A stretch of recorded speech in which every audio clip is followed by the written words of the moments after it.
आकाशवाणी देहरादून से प्रस्तुत है प्रादेशिक समाचार। पहले मुख्य समाचार। मुख्यमंत्री पुष्कर सिंह धामी ने कहा, राज्य के विकास में युवाओं की भूमिका महत्वपूर्ण। सरकार युवाओं की विकास और उन्नति के लिए प्रतिबद्ध।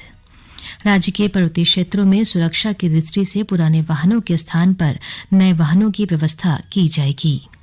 प्रधानमंत्री नरेंद्र मोदी के संवाद कार्यक्रम परीक्षा पे चर्चा 29 जनवरी को अब तक 1 करोड़ से अधिक लोगों ने पंजीकरण कराया। और प्रदेश में किसानों के उत्पादन क्षेत्रों के आसपास ही प्रसंस्करण और पैकेजिंग केंद्र तैयार किए जाएंगे।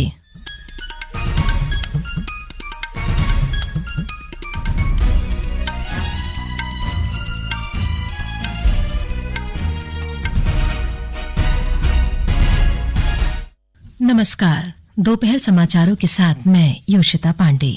अब समाचार विस्तार से। मुख्यमंत्री पुष्कर सिंह धामी ने कहा है कि राज्य के युवा अब रोजगार पाने के साथ ही रोजगार देने वाले बन रहे हैं। उन्होंने कहा कि देवभूमि के युवा न केवल प्रतिभा संपन्न और सामर्थ्यवान हैं, बल्कि मेहनती भी हैं। मुख्यमंत्री ने कहा कि सरकार युवाओं के विकास और उनकी उन्नति के लिए प्रतिबद्ध है।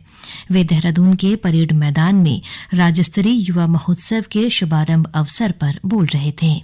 इस अवसर पर श्री धामी ने कहा कि देश और राज्य का भविष्य हमारे युवाओं की शक्ति पर निर्भर है और युवा ही भारत की असली ताकत है। भारत को आशा और विश्वास की दृष्टि से देखती है, क्योंकि उसके पीछे अगर सबसे बड़ा कोई कारण है तो वो युवा शक्ति है। और हमारा देश एक युवा देश है, क्योंकि आज भारत का जन भी युवा है और भारत का मन भी युवा है। भारत में सामर्थ्य भी युवा है और भारत अपने सपनों से भी युवा है। भारत अपने चिंतन से भी युवा है और भारत अपनी चेतना से भी युवा है।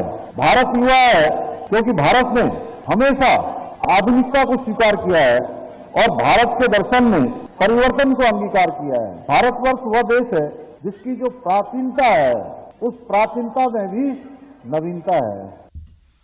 श्री धामी ने कहा कि युवाओं को रोजगार और स्वरोजगार के अधिक से अधिक अवसर उपलब्ध कराना सरकार का उद्देश्य है, जिसके लिए सरकार लगातार काम कर रही है।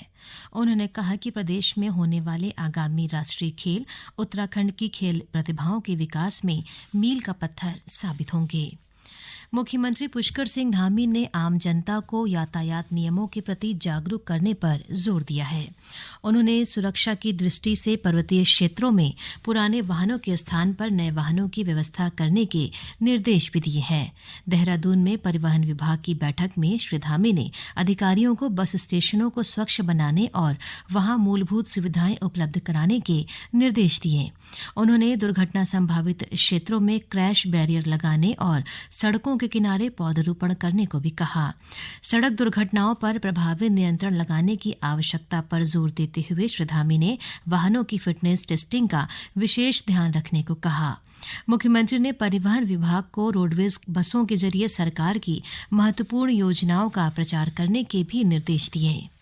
राज्य में सड़क यातायात में सुधार करने के लिए प्रदेश में 10 स्थानों पर स्वचालित नंबर प्लेट पहचान ANPR कैमरे लगाए गए हैं और अन्य 17 स्थानों पर भी यह कैमरे लगाए जाएंगे। यह कैमरे वाहन की नंबर प्लेटों की पहचान करते हैं। सुरक्षा, अपराध रोकथाम, वास्तविक समय यातायात और पार्किंग प्रबंधन में सुधार के लिए इन कैमरों का उपयोग किया जाता है। देहरादून में आयोजित परिवहन विभाग की बैठक में बताया गया है कि प्रदेश में 9 इंटरसेप्टर वाहनों और 30 बाइक स्क्वाड की तैनाती की गई है। सड़क सुरक्षा की दृष्टि से 66,000 से ज्यादा वाहनों में व्हीकल लोकेशन ट्रैकिंग डिवाइस लगाए गए हैं। बैठक में बताया गया कि उत्तराखंड वैश्विक निवेशक सम्मेलन में परिवहन विभाग ने 3,513 करोड़ के 22 समझौता ज्ञापन किए, जिन्हें प्राथमिकता के आधार पर धरातल पर उतारने का काम किया जा रहा है। राजधानी देहरादून में यातायात को बेहतर बनाने और अस्थायी अतिक्रमण के खिलाफ कार्रवाई करने के लिए पुलिस ड्रोन की सहायता ले रही है। शहर में सड़कों पर अतिक्रमण करने वाले 115 लोगों और यातायात नियमों का उल्लंघन करने वाले 436 वाहन चालकों के ड्रोन की मदद से चालान किए गए हैं। गौरतलब है कि देहरादून शहर में यातायात सुधारने और सड़कों पर अस्थायी अतिक्रमण की ड्रोन से निगरानी रखने के लिए पुलिस ने ऑपरेशन हॉक अभियान शुरू किया है। 29 दिसंबर को समाप्त हुए सप्ताह में भारत का विदेशी मुद्रा भंडार 2 अरब 759 करोड़ डॉलर बढ़कर 623 अरब 20 करोड़ डॉलर हो गया है। भारतीय रिजर्व बैंक के साप्ताहिक आंकड़े के अनुसार विदेशी मुद्रा परिसंपत्तियों में 1 अरब 87 करोड़ डॉलर की वृद्धि हुई है और अब यह कुल 551 अरब 62 करोड़ डॉलर के स्तर पर पहुंच गई है। ये समाचार आकाशवाणी के देहरादून केंद्र से प्रसारित किए जा रहे हैं। प्रधानमंत्री नरेंद्र मोदी के परीक्षा पे चर्चा कार्यक्रम की 7वीं कड़ी इस महीने की 29 तारीख को आयोजित होगी। इसके लिए अब तक MyGov पोर्टल पर 1 करोड़ से अधिक पंजीकरण हो चुके हैं। शिक्षा मंत्रालय के अनुसार इस अनूठे संवाद कार्यक्रम में इस वर्ष 4000 से अधिक प्रतिभागी प्रधानमंत्री मोदी के साथ चर्चा करेंगे। यह कार्यक्रम नई दिल्ली के भारत मंडपम में आयोजित किया जाएगा। चर्चा में भाग लेने के लिए MyGov पोर्टल पर 11 दिसंबर 2023 से इस महीने की 12 तारीख तक के लिए एक प्रश्नोत्तरी प्रतियोगिता रखी गई है, जिसमें 6वीं से 12वीं कक्षा तक के विद्यार्थी, शिक्षक, अभिभावक भागीदारी कर सकते हैं। इसमें चयनित 2050 प्रतिभागियों को परीक्षा पे चर्चा किट दी जाएगी, जिसमें प्रधानमंत्री की पुस्तक एग्जाम वॉरियर्स तथा एक प्रमाण पत्र शामिल होंगे। मंत्रालय के अनुसार परीक्षा पे चर्चा कार्यक्रम से पहले 12 जनवरी को राष्ट्रीय युवा दिवस लेकर 23 जनवरी तक विद्यालय स्तर पर विभिन्न कार्यक्रम आयोजित किए जाएंगे। परीक्षा पे चर्चा प्रधानमंत्री नरेंद्र मोदी के एग्जाम वॉरियर्स अभियान का एक हिस्सा है, जिसका उद्देश्य युवाओं के लिए तनावमुक्त माहौल तैयार करना है। प्रदेश में किसानों के उत्पादन क्षेत्रों में के आसपास ही प्रसंस्करण और पैकेजिंग केंद्र तैयार किए जाएंगे। देहरादून में अधिकारियों के साथ राज्य के स्थानीय उत्पादों को अंतर्राष्ट्रीय बाजार में पहचान दिलाने के लिए बनाए गए ब्रांड हाउस ऑफ हिमालयाज की प्रगति की समीक्षा के दौरान मुख्य सचिव डॉ एस संधू ने अधिकारियों को इस संबंध में आवश्यक दिशा निर्देश दिए। डॉ संधू ने किसानों को उनके उत्पादों का अधिक से अधिक लाभ देने और उनके उत्पादों को एक अच्छी ब्रांडिंग और बाजार देने के लिए विभागों से मिलकर काम करने को कहा। मुख्य सचिव ने हाउस ऑफ हिमालयाज के लिए विश्वस्तरीय वेबसाइट तैयार करने और इसकी मोबाइल ऐप तैयार करने के भी निर्देश दिए। प्रदेश में ग्राम स्तर पर बेहतर स्वास्थ्य सेवाएं उपलब्ध कराने के लिए पंचायत स्तर पर गठित ग्राम स्वास्थ्य एवं स्वच्छता समितियों को सक्रिय करने के निर्देश दिए हैं। चिकित्सा स्वास्थ्य मंत्री डॉ धन सिंह रावत ने प्रदेश में पंचायत स्तर पर गठित ग्राम स्वास्थ्य एवं स्वच्छता समितियों को बताया कि लंबे समय से निष्क्रिय पड़ी इन समितियों को सक्रिय करने की जिम्मेदारी मुख्य चिकित्सा अधिकारी को सौंपी गई है। इसके लिए हर 3 महीने में ग्राम प्रधान की अध्यक्षता में समितियों की नियमित बैठकें की जाएंगी, जिसमें स्वास्थ्य विभाग के अधिकारियों सहित जनप्रतिनिधि मौजूद रहेंगे। राज्य में जल्द ही नई योग नीति लाई जाएगी। मुख्यमंत्री पुष्कर सिंह धामी ने उत्तराखंड को विश्व का सर्वश्रेष्ठ योग गंतव्य बनाने के लिए नई योग नीति लाने के निर्देश दिए हैं।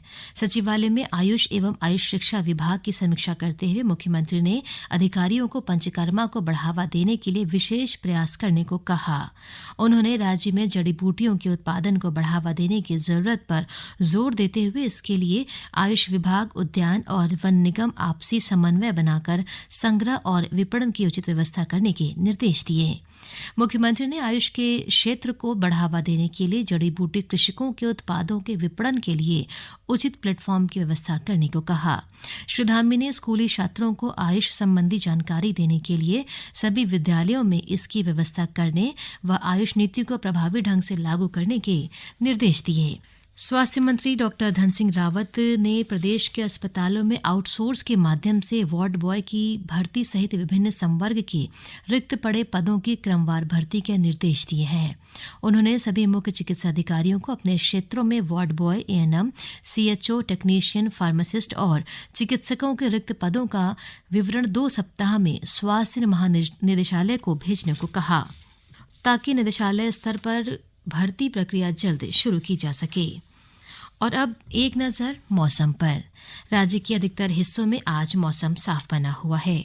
हालांकि सुबह के समय हरिद्वार और उधम सिंह नगर के कुछ हिस्सों में सुबह के समय हल्के से मध्यम कोहरा छाया रहा।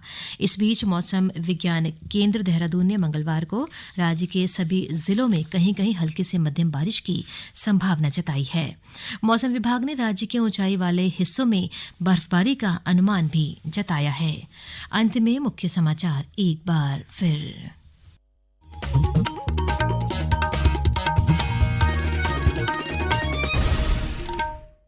मुख्यमंत्री पुष्कर सिंह धामी ने कहा, राज्य के विकास में युवाओं की भूमिका महत्वपूर्ण। सरकार युवाओं के विकास और उन्नति के लिए प्रतिबद्ध। राज्य के पर्वतीय क्षेत्रों में सुरक्षा की दृष्टि से पुराने वाहनों के स्थान पर नए वाहनों की व्यवस्था की जाएगी। प्रधानमंत्री नरेंद्र मोदी के संवाद कार्यक्रम परीक्षा पे चर्चा 29 जनवरी को अब तक 1 करोड़ से अधिक लोगों ने पंजीकरण कराया। और प्रदेश में किसानों के उत्पादन क्षेत्रों के आसपास ही प्रसंस्करण और पैकेजिंग केंद्र तैयार किए जाएंगे। इसके साथ ही प्रादेशिक समाचार का बुलेटिन समाप्त हुआ। नमस्कार।